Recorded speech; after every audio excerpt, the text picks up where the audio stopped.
Efesios capítulo 1, versículos 18 al 23.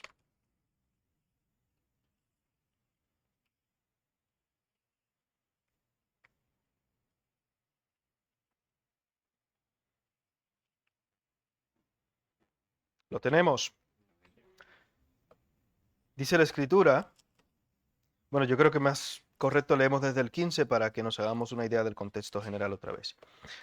Por esta causa también yo, habiendo oído de vuestra fe en el Señor Jesús y de vuestro amor para con todos los santos, no ceso de dar gracias por vosotros, haciendo memoria de vosotros en mis oraciones, para que el Dios de nuestro Señor Jesucristo, el Padre de gloria, os dé espíritu de sabiduría y de revelación en el conocimiento de Él, alumbrando los ojos de vuestro entendimiento, para que sepáis cuál es la esperanza a que Él os ha llamado, y cuáles las riquezas de la gloria de su herencia en los santos, y cuál la supereminente grandeza de su poder para con nosotros, los que creemos, según la operación del poder de su fuerza, la cual operó en Cristo, resucitándole de los muertos y sentándole a su diestra en los lugares celestiales, sobre todo principado y autoridad y poder y señorío, y sobre todo nombre que se nombra no solo en este siglo, sino también en el venidero. Y sometió todas las cosas bajo sus pies, y lo dio por cabeza sobre todas las cosas a la iglesia, la cual es su cuerpo, la plenitud de aquel que todo lo llena en todo. El Señor nos bendiga en esta tarde, todavía es de tarde, con su palabra. Amén. La semana pasada estuvimos repasando estas bendiciones que el apóstol Pablo intenta presentarles de una manera lo más clara posible a los efesios, y recordamos un poquito el contexto histórico en el cual se encontraban los cristianos de este primer siglo, los cristianos de esta época, esencialmente los efesios. ¿Recuerdan cuál era la diosa, entre comillas, que se adoraba allí con un ferviente ardor? La diosa Diana de los Efesios, grandes Diana de los Efesios. Pero si vemos al principio en el libro de los Hechos, por ejemplo, al principio de la iglesia, lo que es la iglesia habitualmente llamada primitiva, algunos de los creyentes también sufrían pérdida de sus bienes, sufrían también el destierro de sus familias. Muchos de ellos, el mismo apóstol Pablo dice que todas estas cosas que podían ser un honor para él, de la tribu de Benjamín en cuanto a la ley fariseo, hebreo de hebreo, etcétera, etcétera, las había estimado como pérdida, y la palabra que utiliza para referirse a pérdida aquí, ¿recuerdan cuál era? Estiércol directamente. Entonces, él estaba también intentando animar a los efesios para que sintieran ese mismo gozo y esa misma paz en su corazón que el apóstol Pablo sentía, como dicen Filipenses, aprendiendo a estar contento cualquiera que sea su situación.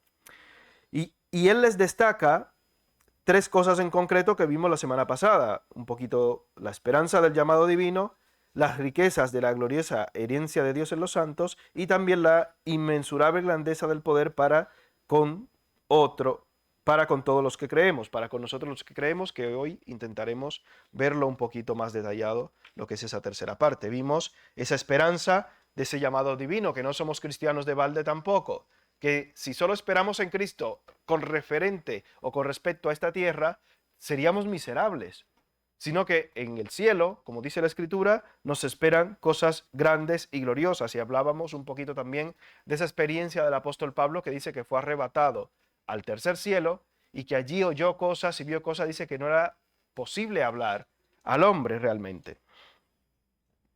Las riquezas de la gloriosa herencia de Dios en los santos. ¿Somos nosotros herencia de Dios o es Dios nuestra herencia? ¿Te lo has leído el libro? Qué listo. Ah, está aventajado, ¿eh? ¿Quiénes tienen el libro? ¿Quiénes tienen el libro? Bueno, pues ya, hermano, ya saben, toma nota de todos los que no tienen el libro, que se motivarán también. Pero es cierto que nosotros somos herencia de Dios porque Él nos compró por precio, un precio muy alto, como sabéis. Pero Dios es también herencia nuestra. Es una herencia de parte y parte, una herencia doble. Y ahora hablaremos un poquito también de ese inmensurable poder, de esa inmensurable grandeza del poder de Dios, gracias mi hermano, para con nosotros los que creemos. Cuando venimos a los pies de Cristo, cuando por la gracia de Dios somos arrastrados, convencidos de pecado, de justicia y de juicio, ¿quién viene a habitar o a morar en nosotros? El Espíritu Santo. Por tanto, el Espíritu Santo de Dios ya habita en nosotros. ¿Es omnipotente el Espíritu Santo de Dios? O sea que dentro de nosotros tenemos ya al omnipotente con nosotros. Nuestro poder en Cristo es inmensurable, no es medible, no se puede cuantificar. Como me decía Lucas, hay un número más grande que el infinito. Yo le digo, infinito más infinito. Julián, desmiénteme, que si no la liamos. ¿No? ¿Eh? Pues ya, bueno. ¿Hay algo? Pues ya, bueno. Pues ya, es que nosotros los mortales somos así. Nos inventamos las cosas. Bien, la herencia que tenemos en Cristo es infinita, aunque no sea un número, para decir eso. Así se aclara, ¿no? Voy aprendiendo a palos, pero voy aprendiendo. Así que ya lo saben. Tenerme pacientes. Entonces, esta herencia que nosotros tenemos en Cristo y esta herencia que somos nosotros también en Cristo es simplemente algo no para debatir, sino simplemente para disfrutar. Es algo que debemos disfrutar tú y yo, y ya vimos la semana pasada, por ejemplo, cómo intentó Pablo animar a los efesios, aunque habían perdido. ¿Recuerdan más o menos a cuánto ascendía el precio de todos esos libros de hechicería y de brujería que habían vendido? Entre 1,5 y 6 millones, algunos calculan, de dólares. Un dinerito cómodo, interesante. Se puede usted pensar las cositas que hubiéramos hecho con ese dinero. Pero como ese dinero iba a ser o era un dinero de pecado y de maldición, cuando viene a ver simplemente iba a ser un dinero para destrucción. Así que las cosas que tienen que ver o que tienen un valor de este tipo, lo ideal es deshacerse de ellas y que no rueden más. Son como mantos babilónicos. Bien, seguimos. En el siguiente capítulo de este libro del hermano Ferguson, habla acerca de lo que es este inmensurable poder y de una iglesia, que somos nosotros, llena de poder. Y hay una pregunta curiosa que me ha surgido en la lectura, porque hace un ejemplo, o da un ejemplo aquí interesante, en el libro de Marcos, el capítulo 8. Voy a pedir al hermano Julián que nos lea Marcos 8, 22 al 26.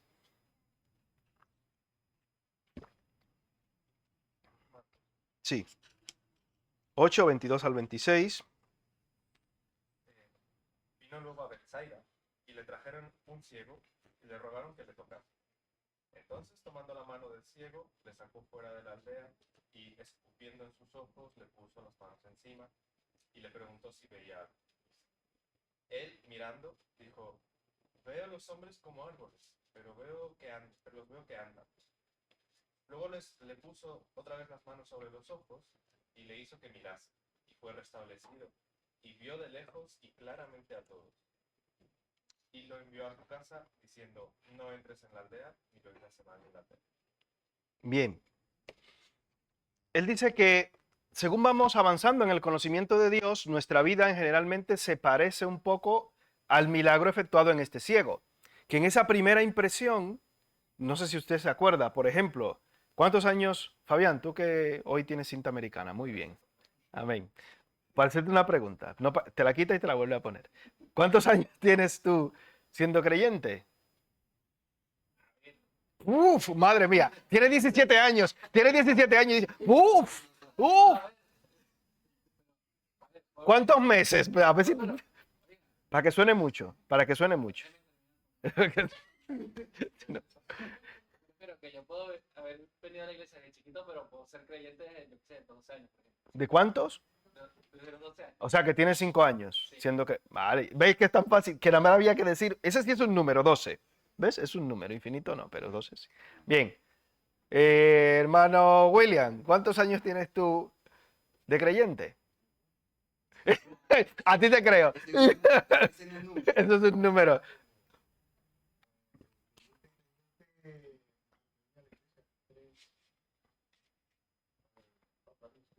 Vale. Bien. Mara Sulamita, ¿cuántos años tiene usted de creyente? Aquí estamos llenos de ancianos, la iglesia está llena de abuelos. Esto no puede ser. Es muy madura, de hermanos muy maduros. Bueno, si el de 17 está diciendo uff, ya te puedo imaginarte. Madre mía. ¿No te acuerdas, hermana? Mira a tu padre, que te desmienta a tu padre, ay, que te ayude. A ver si te estoy poniendo en un apuro. Ese es Belcebú, el príncipe de las moscas, hermano, que está ahí rondando, a ver lo que va a decir. Bueno, bueno. Mano Darinelli, ¿usted cuántos tiene ya de creyente?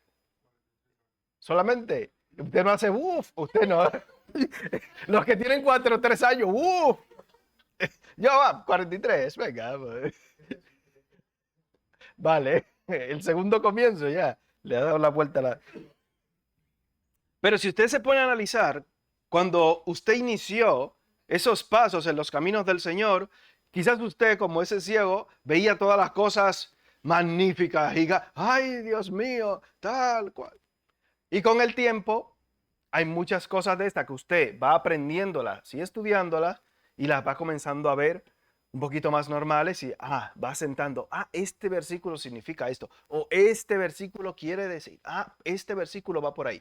Fíjese usted, por ponerle un ejemplo, yo no llevo tantos años como algunos en el Evangelio, entre comillas, como Darinera al menos, yo llevo ya unos años, pero cuando comenzamos a estudiar Génesis, comencé a aprender un montón de cosas que yo sí las he leído más de una vez, más de 2 veces, pero sentarte a estudiarla con cierto grado de profundidad, que todavía estamos en Génesis, vamos por el capítulo 22. Tenemos al profesor Javier que nos está, el profesor Javier no de los X-Men, sino el profesor Javier, que nos está ayudando, ilustrando ahora también con las clases. Ya Julián nos ha ilustrado, el hermano Josué también, y ahora está el hermano Javier. Tenemos una cátedra ahí de profesores en ciernes, así que ya saben.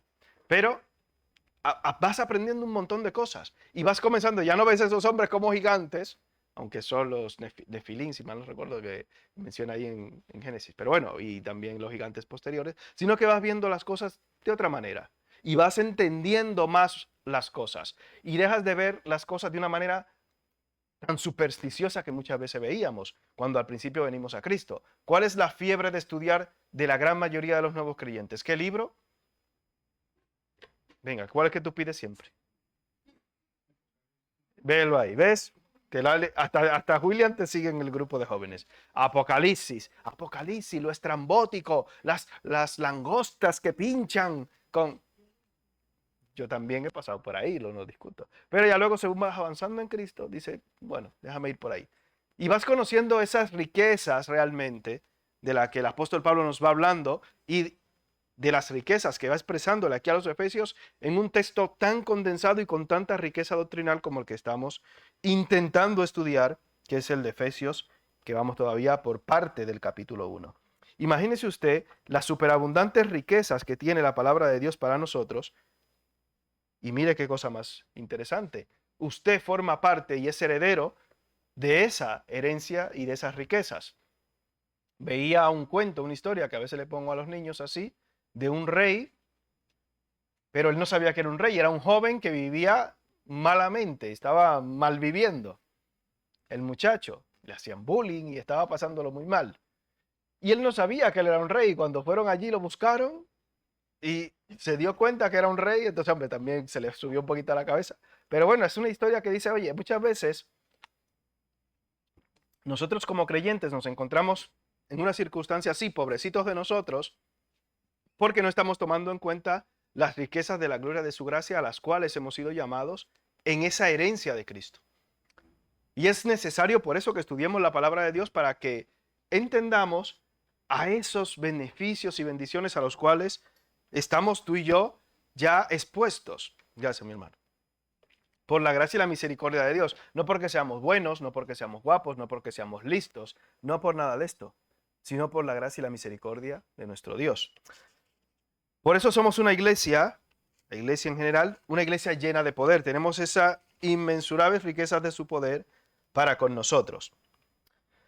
Y Pablo ora de esta manera por los efesios para que sus ojos espirituales, para que os dé espíritu de sabiduría en el versículo 17 y de revelación en el conocimiento de Él.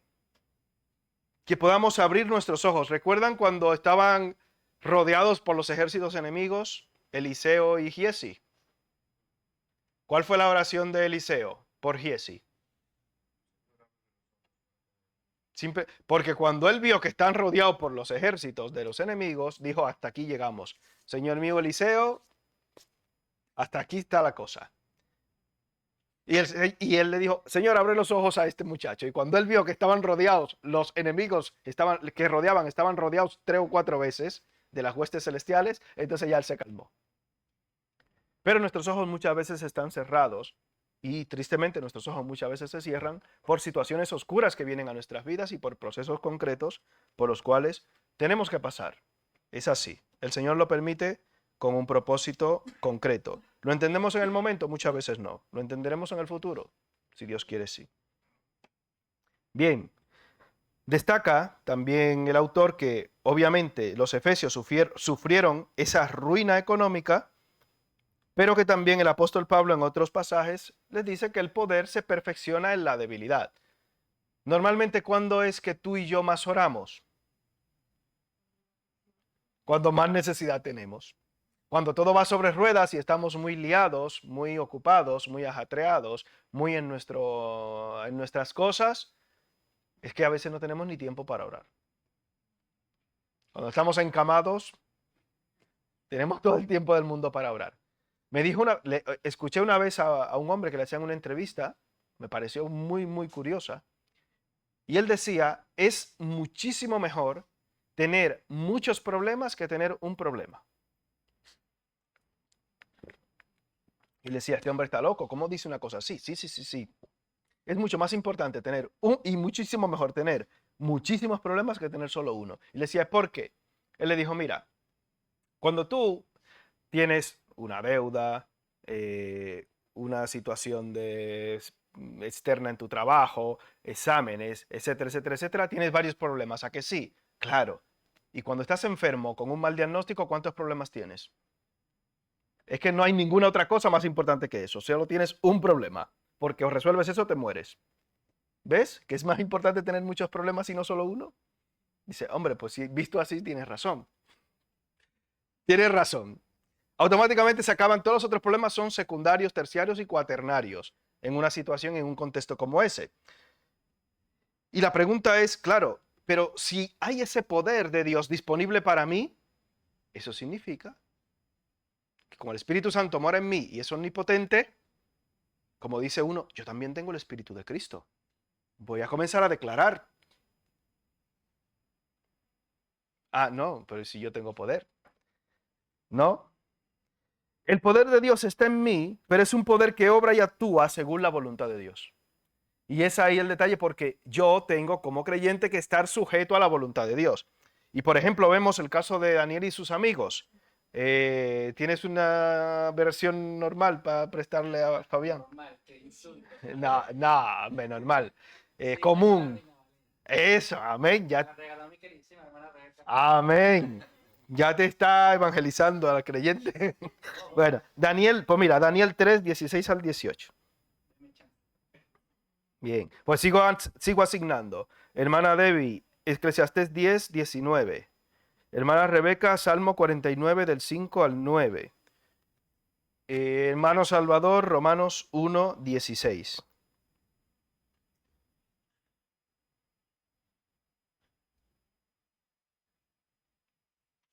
¿Me repite mío, por favor? Daniel 3, 16 al 18. ¿Cómo que se llama? Sí, trastorno del déficit de atención. TDAH.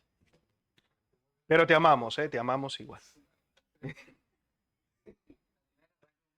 A ver, hoy que te tenemos controlado. Amén. Así no le damos tiempo a que reaccione, ¿ves?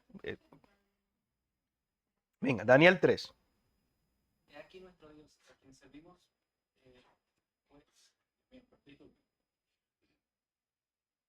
He aquí nuestro Dios, a quien servimos, puede liberarnos del horno de fuego, ardiendo, y de tu mano, oh rey, nos librará.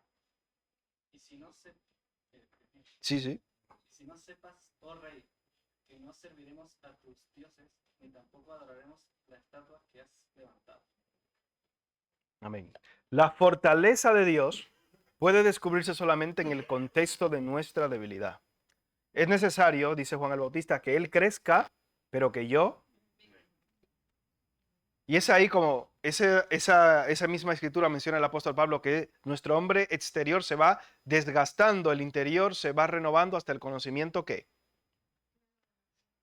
Hasta el conocimiento pleno. Lo triste es que a veces hay muchos que se van poniendo viejos y más necios al mismo tiempo. Tristemente.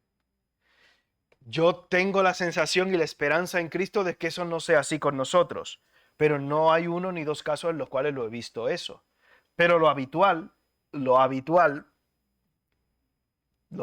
y lo deseable es que según avanzamos en edad, avancemos en madurez y avancemos también en el conocimiento y la gracia de nuestro Señor Jesucristo.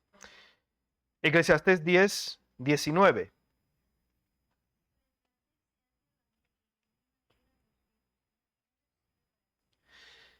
¿Por qué este versículo? El autor del libro que estamos estudiando, Ferguson, dice, hablando de los efesios, que obviamente fueron despojados de sus posesiones y que no era nada extraño en aquel tiempo y hoy en día en esta sociedad moderna que el dinero en Éfeso y en todas las ciudades tenía el poder. Y se utilizaba aparentemente también esa frase del dinero es poder. Y es hasta cierto punto cierto o creíble para la gente del mundo que el dinero sea sinónimo de poder. Y quise también ver, porque me llamaba la atención, porque ese versículo, cuando lo leemos, parece que no es un versículo de la Biblia, porque dice que el dinero sirve para todo. Uy, cuidado, aclara. Hay otras versiones que también me pareció muy curioso de cómo lo presentan. Dice, por ejemplo, en la Nueva Versión Internacional, para divertirse se celebra un banquete. El vino alegra la vida. Y el dinero es la respuesta para todo. Palabra de Dios para todos, otra versión. Comer agrada a la gente, el vino le alegra la vida y el dinero le resuelve muchos problemas. Estamos hablando de Eclesiastés 10:19, no estamos leyendo el libro de Dante Gebel ni el de ningún otro, no me asuste. Bueno, Biblia la palabra.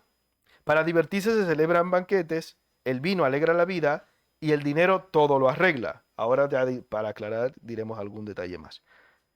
La Reina Valera actualizada del 2015 dice, el alimento se prepara para disfrutarlo, el vino alegra la vida y el dinero preocupa a todos. ¿Es malo el dinero? El dinero realmente sirve entre comillas para todo. Entre comillas para todo. Si vemos el Salmo, por ejemplo, 49 del 5 al 9, nos da la excepción primordial.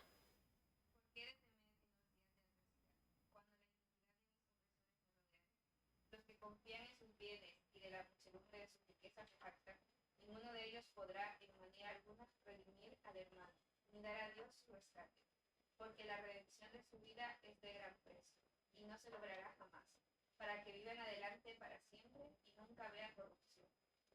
Amén. ¿Se puede comprar la salvación? ¿Puedes comprar la mejor cama del mundo? Sí. ¿Puedes comprar el mejor descanso del mundo? ¿Sabe quién lo intentó comprar el mejor descanso del mundo? Michael Jackson. ¿Cómo terminó? Ya saben cómo. Descansar para siempre. ¿Se puede comprar el mejor coche del mundo? Bueno, sí. ¿Dónde lo vas a correr? Pues si te estrellas en el cielo. Bueno, en el cielo o en el infierno. Aclarar ahí.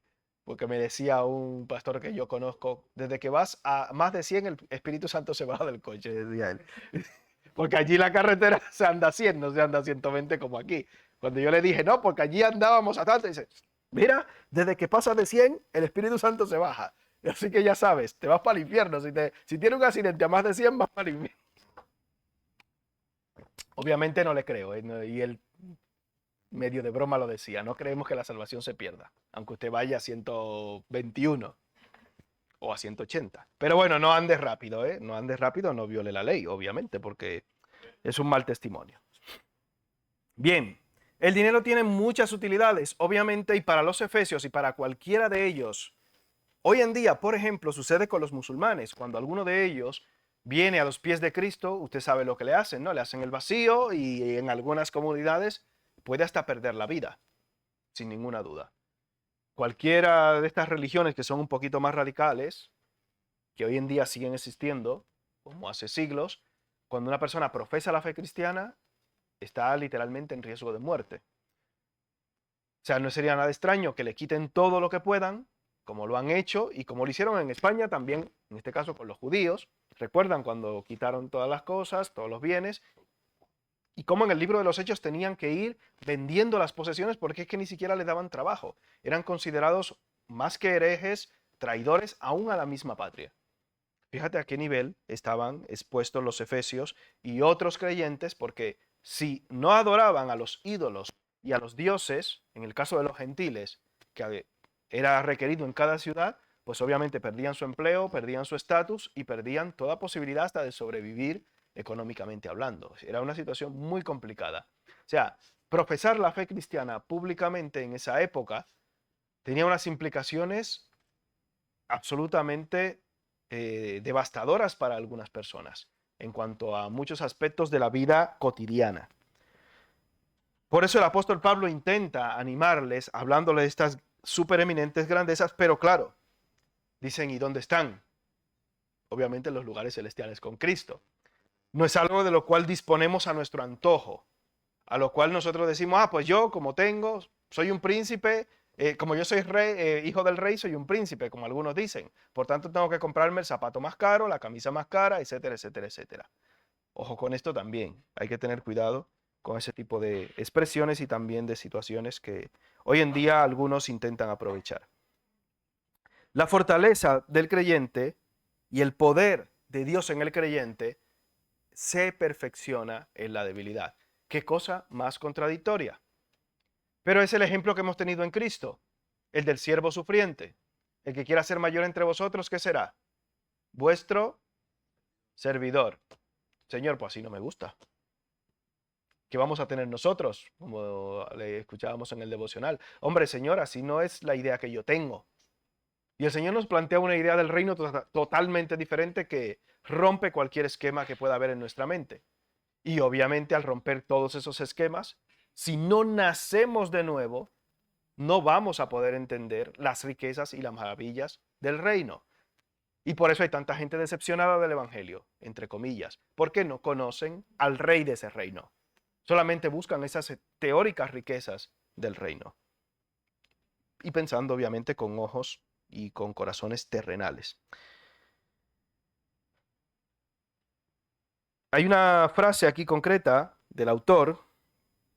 Dice que así también aquellos primeros cristianos, rodeados por las potestades de las tinieblas y quizás especialmente conscientes del poder sociopolítico del culto a Diana en el caso de los efesios, necesitaban saber que aquel, hablando de Cristo, que estaba en ellos era más fuerte que el que está en el mundo. ¿Recuerdan el pasaje de Primera de Juan 4:4? Porque mayor es el que está en vosotros que el que está.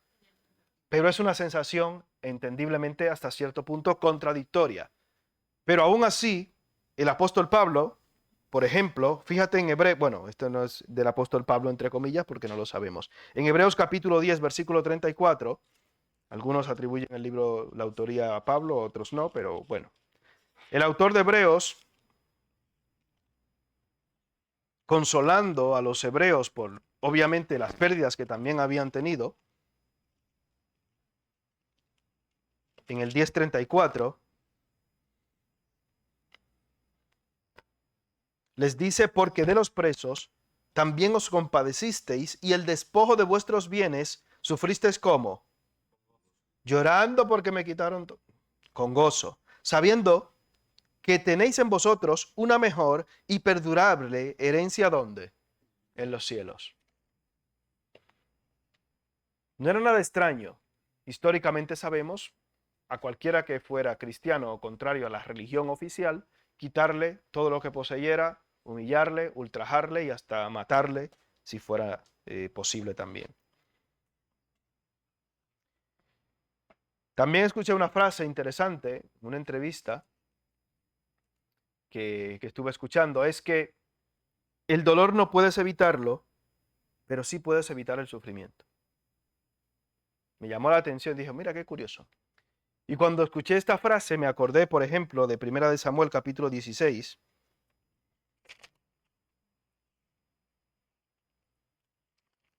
Primera de Samuel capítulo 16.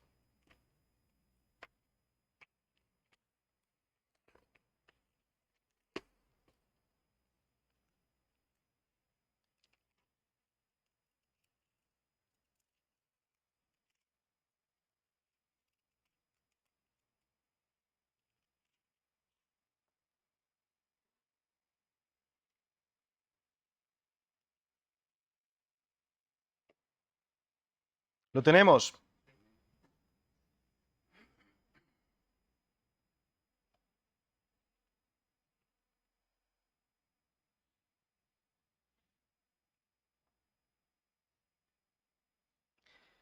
Mire cómo termina el capítulo 15, versículo 34 y 35 del capítulo 15. Esto es después de la desobediencia de Saúl. Se fue luego Samuel a Ramá y Saúl subió a su casa en Gabaa de Saúl. Y nunca después vio Samuel a Saúl en toda su vida. Y Samuel, ¿qué? Lloraba a Saúl y Jehová se arrepentía de haber puesto a Saúl por rey sobre Israel. 16:1. Dijo Jehová a Samuel, ¿hasta cuándo llorarás a Saúl, habiéndolo yo desechado para que no reine sobre Israel? Llena tu cuerno de aceite y ven, y te enviaré a Isaí de Belén, porque de sus hijos me he provisto rey. Y dijo Samuel, ¿cómo iré? Si Saúl lo supiera, me mataría. Jehová respondió, toma contigo una becerra de la vacada, y di a ofrecer sacrificio a Jehová. He venido. ¿El dolor por Saúl podía evitarse? No. Pero ¿y por qué seguía Samuel llorando y sufriendo? Más de la cuenta. ¿Hasta dónde vas a prolongar, le pregunta el Señor, esa pérdida? ¿Qué haces? Te han quitado los bienes a todos los efesios y ¿hasta cuándo vais a seguir sufriendo? No decimos que a los que aman a Dios, ¿qué? Pero es que me lo han quitado. Y vas a seguir en ese bucle de que te lo han quitado, de que has perdido. ¿Qué tienes en Cristo? Y ahí entra el valor nuestro en Cristo, primeramente como personas. ¿Te has podido despertar hoy? Amén. ¿Has dado gracias a Dios cuando te levantaste y abriste los ojos? Probablemente no. Pero es que hemos sufrido tantas cosas, ¿sí? Y el despojo de nuestros bienes. Y el apóstol Pablo dice que en la misma cárcel, cuando habían recibido los azotes, en Hechos capítulo 16, ¿qué hacían él y Silas? Lloraban y se quejaban y se revolcaban en sus heridas. ¿Qué era lo que estaban haciendo? Ellos sí entendían las riquezas de la gloria de su gracia. Ellos sí estaban entendiendo y mirando y poniendo la vista en esas riquezas celestiales de las que habla el libro de Hebreos. Porque a los que aman a Dios, ¿qué? Todas las cosas les ayudan a bien. Esto es, a los que conforme a su propósito son que. Cuando Pablo intenta recalcarle estas enseñanzas a los efesios, les está diciendo, miren más allá. Porque en Cristo el sufrimiento que podamos tener no es en vano. El sufrimiento en Cristo es lo triste de las personas que sufren sin Cristo o sufren en desobediencia, que es un sufrimiento vano y sin sentido.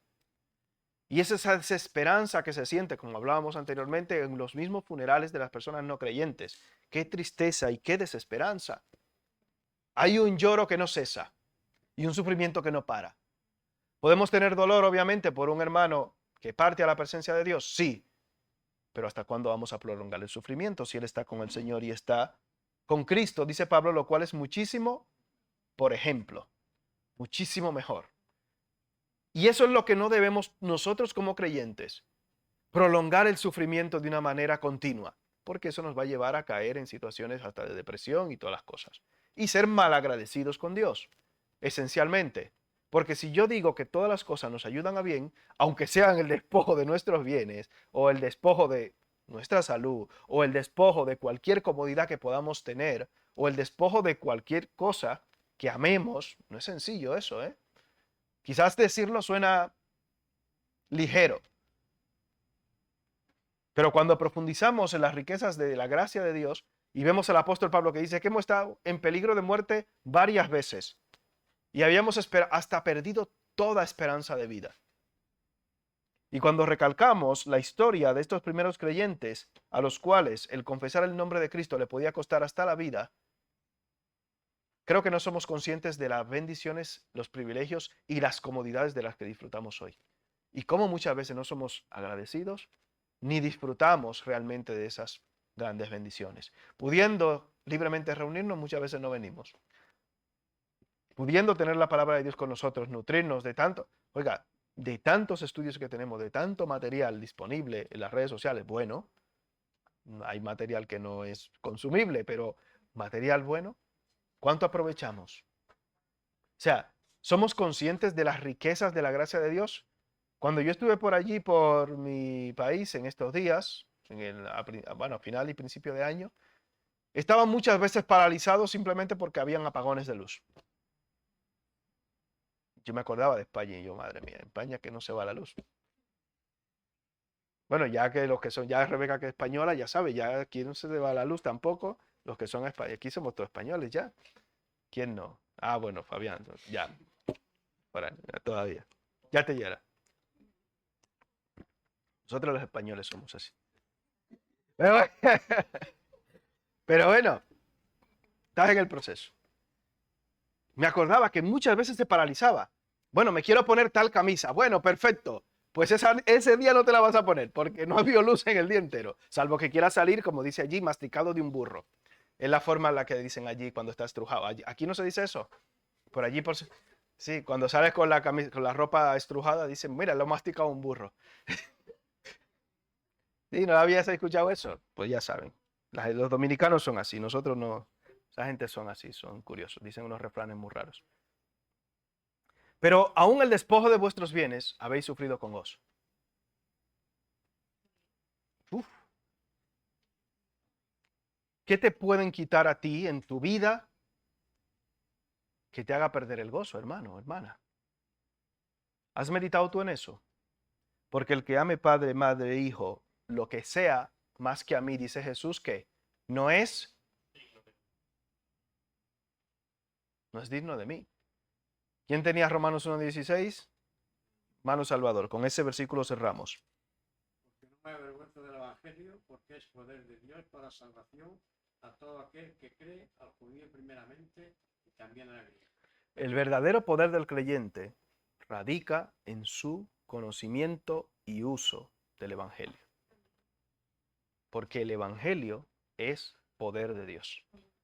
Por eso es necesario que crezcamos en la palabra de Dios y en el Evangelio, tú y yo, para que hagamos el uso adecuado, como dice, usar bien la palabra de verdad, el uso adecuado de esa palabra.